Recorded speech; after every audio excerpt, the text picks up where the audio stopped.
क्या कोई ऐसा भी है जिसे इस बजट से या वित्त मंत्री से कुछ नहीं चाहिए?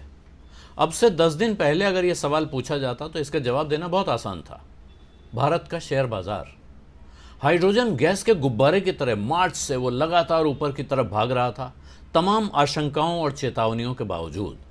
तो इसमें कोई क्या मांग सकता है? लेकिन बजट से एक हफ्ते पहले यहां ब्रेक लग गया और एक हफ्ते लगातार तेज गिरावट आई।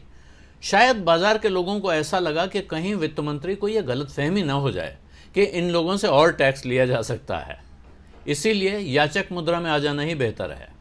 गिरावट की वजह देश के बाहर भी देखी जा सकती है, लेकिन कम से कम इतना तो कहा जा सकता है कि बजट से बाजार को भी कुछ न कुछ चाहिए। तो अब शेयर बाजार के खिलाड़ियों को बजट से दो तरह की उम्मीदें हैं। एक हैं डायरेक्ट यानी खुद के लिए, और दूसरी हैं इनडायरेक्ट यानी ऐसे कदम जिनसे देश आगे बढ़े और बाजार को बढ़ने का माहौल मिले। सो बाजार के दिग्गज भी क्या कह रहे हैं? वो ये कह रहे हैं कि सरकार को कम से कम इस साल फिस्कल डेफिसिट यानी घाटे की चिंता पूरी तरह त्याग देनी चाहिए, छोड़ देनी चाहिए और खुले हाथ से खर्च करना चाहिए ताकि ग्रोथ पटरी पर लौट सके। हालांकि इसके बावजूद उनकी उम्मीद यह है कि बजट में घाटा 5.5% पर ही रहे, वहां तक रह जाएगा। क्या सरकार इस 5.5% की फिगर को और कम कर सकती है फिस्कल डेफिसिट की?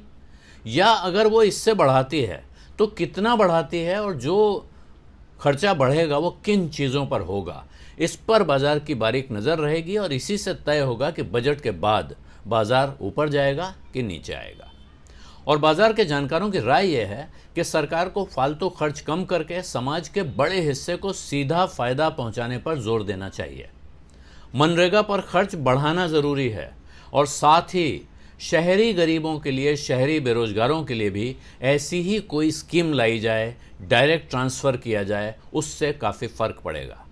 बाजार को ये उम्मीद भी है कि सरकार अगले साल तेज़ी से कंपनियों में अपनी हिस्सेदारी बेचकर रकम भी जुटाएगी और इन कंपनियों को बेहतर काम करने का मौका भी देगी। दूसरी तरफ उम्मीद ये है बाजार से जुड़े लोगों को, जो अब डायरेक्ट उनकी उम्मीद आ गई, वो ये है कि सरकार उन पर टैक्स का बोझ बढ़ाएगी नहीं। मतलब कम करे न करे, बढ़ाएगी नहीं, और जहां गुंजाइश हो वहां कुछ कम भी कर देगी। तो एक मांग बहुत पहले से चल रही है, सबसे ज़्यादा वही मांग मजबूती के साथ उठ रही है कि लॉन्ग टर्म लिस्टेड शेयरों पर long term capital gains tax को ख़त्म किया जाए। सिक्योरिटीज़ ट्रांजैक्शन टैक्स और कमोडिटी ट्रांजैक्शन टैक्स में कमी करने की, उसमें कटौती करने की भी मांग काफ़ी समय से चल रही है। यूलिप स्कीम है, यूनिट लिंक्ड इंश्योरेंस प्लान्स। इनमें जब कोई आदमी एक स्कीम से दूसरी स्कीम में स्विच करता है तो उसको कैपिटल गेंस टैक्स नहीं देना पड़ता है। उस पर एसटीटी यानी सिक्योरिटीज़ ट्रांजैक्शन टैक्स और इनकम टैक्स भी नहीं लगता है, जबकि म्यूचुअल फंड में ऐसा करने पर टैक्स लगता है। तो ये लोग मांग कर रहे हैं कि भाई सबका नियम एक सा कर दो, और जब सबका नियम एक सा करने की मांग होती है तो ये आमतौर पर नहीं होती है कि जिन पर टैक्स नहीं है उन पर लगा दिया जाए। मांग ये होती है कि जिन पर लगा हुआ है उनका हटा लिया जाए। तो जाहिर है जो ज़्यादा बोझ है जिसके ऊपर, उसे कम करने की मांग हो रही है। और सेबी भी इस तरह की एक पैरवी, एक सिफारिश कर चुका है कि नियम एक से होने चाहिए, आर्बिट्राज अपॉर्चुनिटी नहीं रहनी चाहिए मार्केट में एक तरह के इंस्ट्रूमेंट और दूसरी तरह के इंस्ट्रूमेंट के बीच में।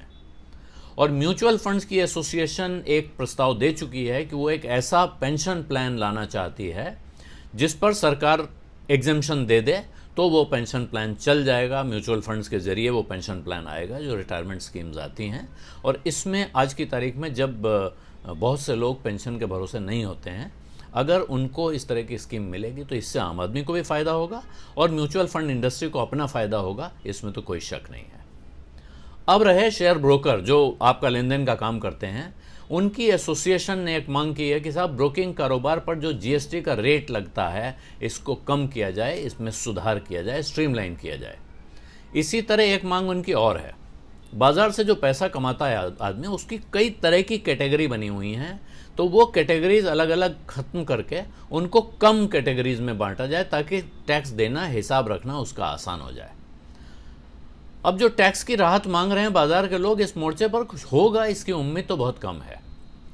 लेकिन कहा जाता है उम्मीद पर दुनिया कायम है, और शेयर बाजार का हाल आप देख रहे हैं साल भर से, वो सिर्फ उम्मीद पे ही चल रहा है। तो आगे भी वो उम्मीद कर रहा है, तो इसे तो बेजा नहीं कहा जा सकता है।